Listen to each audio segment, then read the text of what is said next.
जय गुरु जी, शुक्राना गुरु जी, अनंतम अनंतम शुक्राना, लख लख बार शुक्राना, चीज दा शुक्राना, सांस दा शुक्राना। संगत जी देखो, काफी संगत मुझे बार बार कहते हैं कि संगत जी आप इतनी अच्छी सेवा कर रहे हो, गुरु जी ने आपको ब्लेस किया है। संगत जी देखो, ये ब्लेसिंग्स आपके लिए है, गुरु जी ने हमें तो ब्लेस किया ही किया है, लेकिन ये जो ब्लेसिंग्स आपको मिल रही है ना हमारे जरिए, वो आपके लिए भी ब्लेसिंग है संगत जी। वो हमारी ब्लेसिंग्स कैसे हो जाएगी? देखो संगत जी, हमने पाठ किया, हमने तो अपनी सेवा पूर्ण कर दी कि गुरु जी कहते हैं शिव पुराण के पाठ करो, सत्संग सुनो। तो हम जिस भी आंटी जी का सत्संग आता है हम सुनते हैं, हम अपनी सेवा पूरी करें। गुरु जी की सेवा क्या होती है? गुरु जी क्या कहते हैं? सत्संग करो, सिमरन करो, मंत्र जाप करो, जितना हो सकता है उतना। तो संगत जी देखो, हमने तो अपनी सेवा पूरी की, अब आपकी बारी, आप अपनी सेवा पूरी करो। पाठ को सुन के, प्यारे से कमेंट करके, हैं गुरु जी के जय गुरु जी, शुक्राना गुरु जी, हाजिरी लगा के, आगे शेयर करके आप अपनी सेवा पूरी करो संगत जी। जय गुरु जी, शुक्राना गुरु जी। छोटा सा मैसेज था।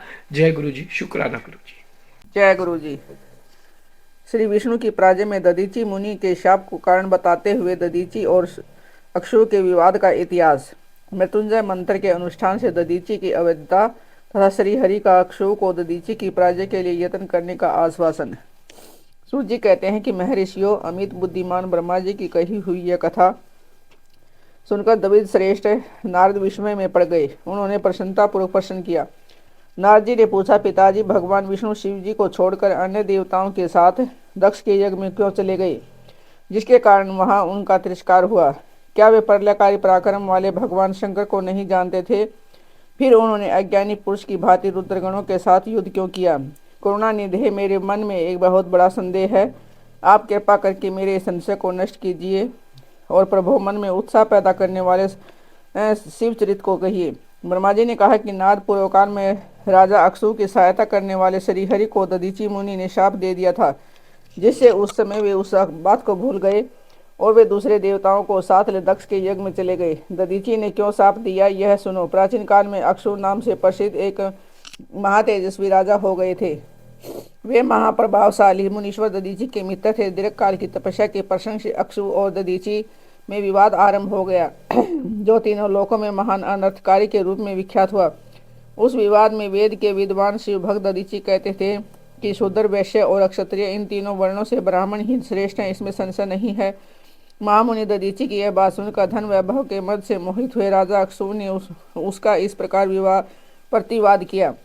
अक्षु बोले, राजा इंद्र आदि 60 लोकपालों के स्वरूप को धारण करता है। वह समस्त वर्णों और आश्रमों का पालक एवं प्रभु है। इसलिए राजा ही सबसे श्रेष्ठ है। राजा की श्रेष्ठता का प्रतिपादन करने वाली श्रुति भी कहती है कि राजा सर्वदेवमय है। मुनि, इस श्रुति के कथनानुसार जो सबसे बड़ा देवता है वह मैं ही हूँ। इस विवेचन से ब्राह्मण की अपेक्षा राजा ही श्रेष्ठ सिद्ध होता है। च्यवन नंदन, आप इस विषय में विचार करें और मेरा अनादर न करें, क्योंकि मैं सर्वथा आपके लिए पूजनीय हूँ। राजा अक्षु का यह मत श्रुतियों और समृद्धियों के विरुद्ध था। इसे सुनकर भृगुकुल भूषण मुनि श्रेष्ठ दधीचि को बड़ा क्रोध हुआ। मुनि अपने गौरव का विचार करके कुपित हुए। महातेजस्वी दधीचि ने अक्षु के मस्तक पर बाएं मुक्के से प्रहार किया। उनके मुक्के की मार खाकर ब्रह्मांड के अधिपति कुत्सित बुद्धि वाले अक्षु अत्यंत कुपित हो गरज उठे और उन्होंने वज्र से दधीचि को काट डाला। उस वज्र से आहत हो भृगुवंशी दधीचि पृथ्वी पर गिर पड़े। भार्गव वंशधर दधीचि ने गिरते समय शुक्राचार्य का स्मरण किया।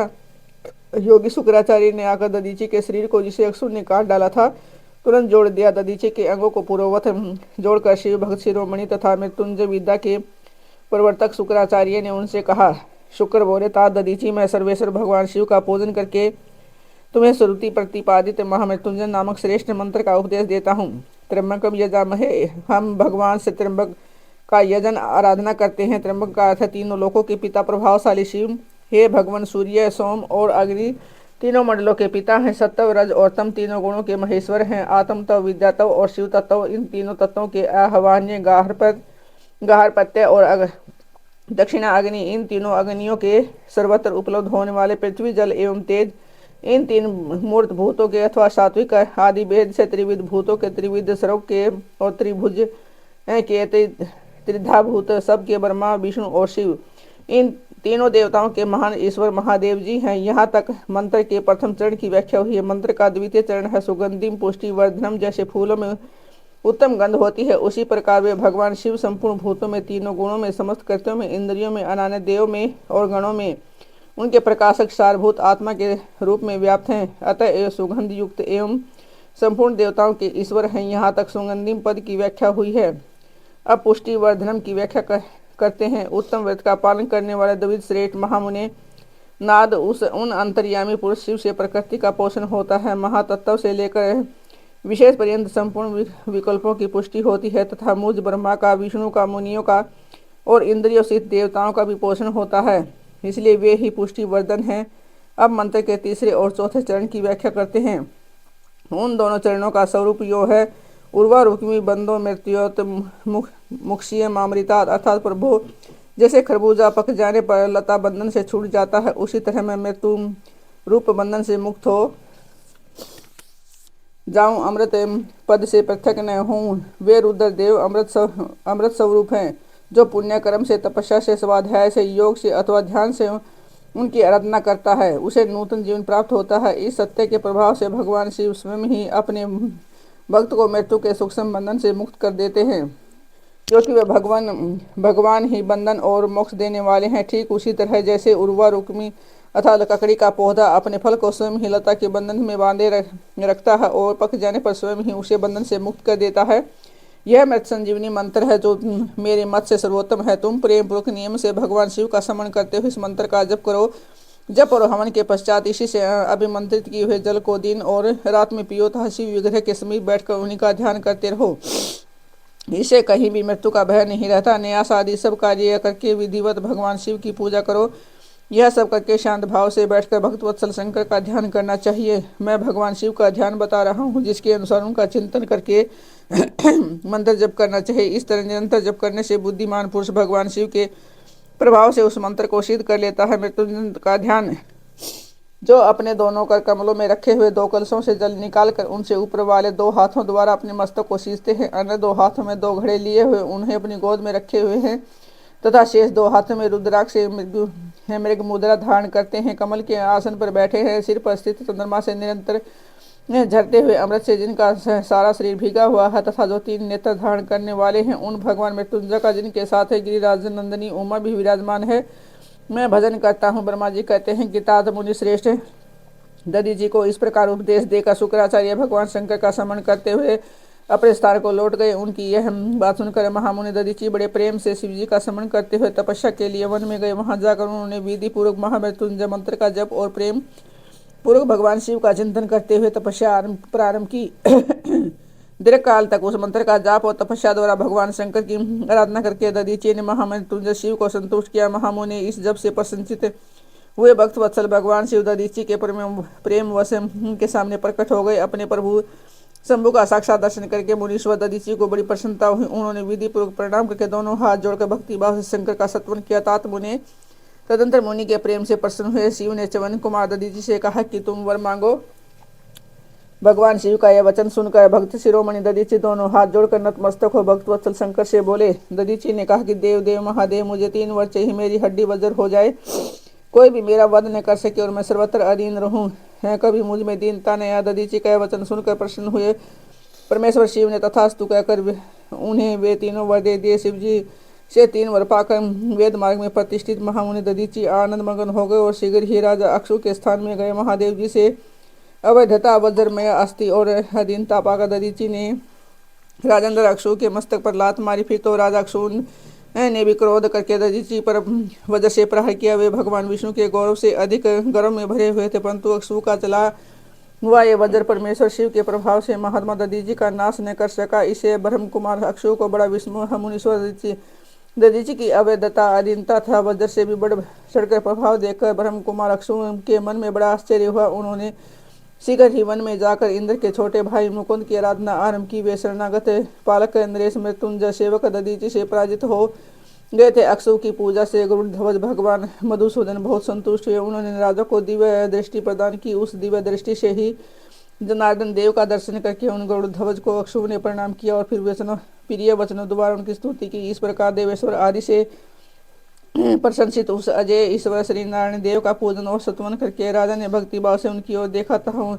उन जनार्दन के चरणों में मस्तक रखकर प्रणाम करने के पश्चात उन्हें अपना अभिप्राय सूचित किया। राजा बोले, भगवान दधीची नाम से प्रसिद्ध एक ब्राह्मण है जो धर्म के ज्ञाता है, उनके हृदय में विनय का भाव है, वे पहले भी मेरे मित्र हैं। इन दिनों रोग शोक से रहित मृत्युंजय महादेव जी की आराधना करके वे उन्हीं कल्याणकारी शिव के प्रभाव से समस्त अस्त्र शस्त्रों द्वारा सदा के लिए अवध्य हो गए। एक दिन उन महा तपस्वी दधीची ने सब बड़ी सभा में आकर अपने बाएं पैर से मेरे मस्तक पर बड़े वेग से अवहेलना पूर्वक प्रहार किया और बड़े गर्व से कहा कि मैं किसी से नहीं डरता। हरे हुए मृत्युंजय से उत्तम वर पाकर अनुपम गर्व से भर गए हैं। ब्रह्मा जी कहते हैं कि नारद महात्मा दधीची की अवध्यता का समाचार जानकर श्रीहरि ने महादेव जी के अतुलित प्रभाव का स्मरण किया। फिर वे ब्रह्मपुत्र राजा अक्षु से बोले, राजेंद्र, ब्राह्मणों को कहीं थोड़ा ऐसा भी भय नहीं है। भूपति विशेषतः रुद्र भक्तों के लिए भय नामक की कोई वस्तु ही नहीं है। यदि मैं तुम्हारी ओर से क्या कुछ करूँ और ब्राह्मण दधीची को दुख होगा तो मुझ जैसे देवता के लिए भी साप का कारण बन जाएगा। राजेंद्र, दधीची के साप से दक्ष के यज्ञ में सुरेश्वर है, शिव से मेरी पराजय होगी और फिर मेरा उत्थान भी होगा। महाराज, इसलिए मैं तुम्हारे साथ रहकर कुछ करना नहीं चाहता। मैं अकेला ही तुम्हारे लिए दधीची को जीतने का प्रयत्न करूंगा। भगवान विष्णु का यह वचन सुनकर अक्षु बोले, बहुत अच्छा, ऐसा ही हो। ऐसा कहकर वे उस कार्य के लिए मन ही मन उत्सुक और प्रसन्नतापूर्वक वहीं ठहर गए। श्री विष्णु और देवताओं से अपराजित दधीची का उनके लिए शाप और अक्षु पर अनुग्रह। ब्रह्मा जी कहते हैं कि नाथ भक्त वत्सल भगवान में विष्णु राजा अक्षु का हित साधन करने के लिए ब्राह्मण का रूप धारण कर दधीची के आश्रम पर गए। वहां उन जगत गुरु श्रीहरि ने शिव भक्त शिरोमणि ब्रह्म ऋषि दधीची को प्रणाम करे अक्षु के कार्य की सिद्धि के लिए उद्यत हो उनसे यह बात कही। श्री विष्णु बोले, भगवान शिव की आराधना में तत्पर रहने वाले अविनाशी ब्रह्म ऋषि दधीची, मैं तुमसे एक वर मांगता हूँ, उसे तुम मुझे दे दो। अक्षु के कार्य की सिद्धि चाहने वाले देवादि देव श्रीहरि ने इस प्रकार याचना करने पर शैव शिरोमणि दधीची ने शीघ्र ही भगवान विष्णु से इस प्रकार कहा। दधीची बोले, ब्राह्मण, क्या आप चाहते हैं कि मुझे ज्ञात हो गया है कि आप अक्षु का काम बनाने के लिए साक्षात भगवान श्रीहरि ब्राह्मण का रूप धारण करके यहाँ आए हैं, इसमें संदेह नहीं है। आप पूरे मायावी हैं, किंतु देवेश जनार्दन, मुझे भगवान रुद्र की कृपा से भूत भविष्य और वर्तमान तीनों कालों का ज्ञान सदा ही बना रहता है। सुव्रत, मैं आपको जानता हूँ, आप आभारी श्रीहरि एवं विष्णु है। यह ब्राह्मण का वेश छोड़िए। दुष्ट बुद्धि वाले राजाक्षु ने आपकी आराधना की है, इसलिए आप पधारे हैं। भगवान हरे, आपकी भक्तवत्सलता को भी मैं जानता हूँ। ये छल छोड़िए, अपने रूप को ग्रहण कीजिए और भगवान शंकर के स्मरण में मन लगाइए। मैं भगवान शंकर की आराधना में लगा रहता हूँ। ऐसी दशा में भी यदि मुझसे किसी को भय हो तो आप उसे यत्नपूर्वक सत्य की शपथ के साथ कहिए। मेरा मन शिव के स्मरण में ही लगा रहता है, मैं कभी झूठ नहीं बोलता। इस संसार में किसी देवता या दत्त से भी मुझे भय नहीं है। श्री विष्णु बोले, उत्तम व्रत का पालन करने वाले दधीची, तुम्हारा भय सर्वथा नष्ट ही है, क्योंकि तुम शिव की आराधना में तत्पर रहते हो, इसलिए सर्वज्ञ हो। परंतु मेरे कहने से तुम एक बार अपने प्रतिद्वंदी राजा अक्षु से जाकर कह दो कि राजेंद्र, मैं तुमसे डरता हूँ। भगवान विष्णु का यह वचन सुनकर भी शैव शिरोमणि महामुनि दधीची निर्भय ही रहे और हंसकर बोले। दधीची ने कहा कि मैं देवदादि देव पिनाक पानी भगवान शंभु के प्रसाद से कभी किसी से और किंच मात्र भी नहीं डरता, सदा ही निर्भय रहता हूँ। इस पर श्रीहरि ने मुनि को दबाने की चेष्टा की। देवताओं ने भी उनका साथ दिया, किंतु सभी अस्त्र कुंठित हो गए। तदंतर भगवान श्री विष्णु ने अनगिनत गणों की सृष्टि की, परंतु महर्षि ने उनको भी भस्म कर दिया। तब भगवान ने अपनी अनंत विष्णु मूर्ति प्रकट की। यह सब देखकर च्यवन कुमार ने वहां जगदीश्वर भगवान विष्णु से कहा कि दधीची बोले, महाभाव, माया को त्याग दीजिए। विचार करने से यह प्रतिभा से मात्र प्रतीत होती है। माधव, मैंने शस्त्रों दुर्विज्ञ वस्तुओं को जान लिया है। आप मुझ में अपने सहित व संपूर्ण जगत को देखिए। निरालस्य होकर मुझ में ब्रह्म एवं रुद्र का भी दर्शन कीजिए। मैं आपको दिव्य दृष्टि देता हूँ। ऐसा कहकर भगवान शिव के तेज से पूर्ण शरीर वाले च्यवन कुमार दधीची मुनि ने अपनी देह में सहमत ब्रह्मांड का दर्शन करा। तब भगवान विष्णु ने उन पर पुण्य को करना चाहिए। इतने में ही मेरे साथ राजा अक्षु वहां आ पहुंचे। मैंने निश्चेष्ट खड़े हुए भगवान पद्मनाभ को तथा देवताओं को क्रोध करने से रोका। मेरी बात सुनकर उन लोगों ने ब्राह्मण दधीची को परास्त नहीं किया। श्रीहरि उनके पास गए, उन्होंने मुनि को प्रणाम किया। तदंतर अक्षु अत्यंत दीन हो उन मुनीश्वर दधीची के निकट गए और उन्हें प्रणाम करके प्रार्थना करने लगे। अक्षु बोले, मुनि श्रेष्ठ शिव भक्त शिरोमणि, मुझ पर प्रसन्न होइए। परमेश्वर, आप दुर्जनों की दृष्टि से दूर रहने वाले हैं, मुझ पर कृपा कीजिए। ब्रह्मा जी कहते हैं कि नारद राजा अक्षु की यह बात सुनकर तपस्या की निधि ब्राह्मण दधीची ने उन पर अनुग्रह किया। तत्पश्चात श्री विष्णु आदि को देखकर वे मुनि क्रोध से व्याकुल हो गए और मन ही मन शिव का स्मरण करके विष्णु तथा देवताओं को शाप देने लगे। दधीची ने कहा कि देवराज इंद्र से देवताओं और मुनीश्वरों, तुम लोग इंद्र की क्रोधाग्नि से श्री विष्णु तथा अपने गणों सहित पराजित और ध्वस्त हो जाओ। देवताओं को इस प्रकार शाप दे। अक्षु की ओर देखकर देवताओं और राजाओं के पूजनीय द्विज श्रेष्ठ दधीचि ने कहा कि राजेंद्र ब्राह्मण ही बली और प्रभावशाली होते हैं। ऐसा स्पष्ट रूप से कहकर ब्राह्मण दधीचि अपने आश्रम में प्रविष्ट हो गए। फिर दधीचि को नमस्कार मात्र करके अक्षु अपने घर चले गए। तत्पश्चात भगवान विष्णु देवताओं के साथ जैसे आए थे उसी तरह अपने बैकुंठ लोक को चल लौट गए। इस प्रकार वह स्थान स्थानेश्वर नामक तीर्थ के रूप में प्रसिद्ध होगा। स्थानेश्वर की यात्रा करके मनुष्य शिव का साजुष्य प्राप्त कर लेता है। ताते मैंने तुमसे संक्षेप से अक्षु और दधीचि के विवाद की कथा सुनाई और भगवान शंकर को छोड़कर केवल ब्रह्मा और विष्णु को ही जो शाप प्राप्त हुआ उसका विवरण किया है। जो अक्षु और दधीचि के विवाद संबंधी इस प्रसंग का नित्य पाठ करता है उसे अपमृत्यु को जीत कर देह त्याग के पश्चात ब्रह्मलोक में जाता है। जो इसका पाठ करके रणभूमि में प्रवेश करता है उसे कभी मृत्यु का भय नहीं होता तथा यह निश्चय ही विजयी होता है। जय गुरु जी, शुक्राना गुरु जी, संगत जी, गुरु जी का अनंत अनंतम शुक्राना, लख लख बार शुक्राना, अर्चित दा शुक्राना। संगत जी, गुरु जी हमें बहुत तरीके से ब्लेसिंग्स देते हैं पाठ के जरिए। संगत जी देखो, हम बार बार अगर किसी के लिए बोलते हैं कि आपके भले के लिए, तो दुनिया ये सोचते हैं कि अपने व्यूज बढ़ा रहे हैं, अपना काम करवा रहे हैं। ऐसा कुछ नहीं है संगत जी। देखो, आपकी इच्छा है, आप लोगों को अगर अपना कल्याण करवा रहे हैं तो पाठ सुनो, गुरु जी पे विश्वास करो, क्योंकि विश्वास का ही सब खेल होता है। अगर गुरु जी पे विश्वास नहीं होता तो आप कितनी बार ही बड़े मंदिर जा लो, वो कुछ भी असर नहीं होगा। ना गुरु जी की ब्लेसिंग्स असर करेंगी, कुछ भी असर नहीं करेगा। जब तक गुरु जी को आप समर्पण नहीं करोगे, जब तक गुरु जी के प्रति आपकी ब्लेसिंग्स नहीं बनेगी, जब तक आपका विश्वास नहीं बनेगा, जब तक कुछ नहीं होगा। जय गुरु जी, शुक्राना जी। पाठ को एंड तक जरूर सुने, प्यारा सा कमेंट जरूर करें। जय गुरु जी।